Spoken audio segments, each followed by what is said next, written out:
جب اذان کی آواز سنیں تو یہ دعا پڑھیں۔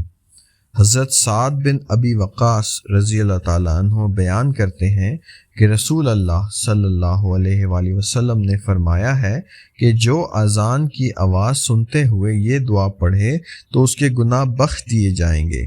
مسلم 386، ابو داؤد 525۔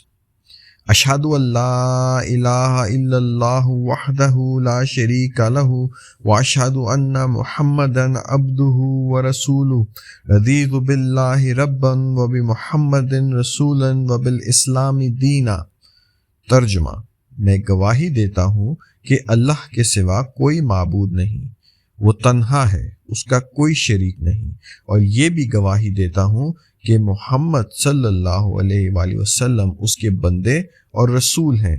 میں اللہ کو رب ماننے پر اور محمد صلی اللہ علیہ وآلہ وسلم کو رسول ماننے پر اور اسلام کو دین ماننے پر راضی ہوں، یعنی ان کو پسند اور اختیار کر لیا ہے۔ وضاحت: کلمات شہادتیں سن کر جواب میں یہ دعا کہے، یعنی مؤذن جب اشہد ان لا الہ الا اللہ کہتا ہے تو اس وقت یہ دعا ایک ہی دفعہ کہیے۔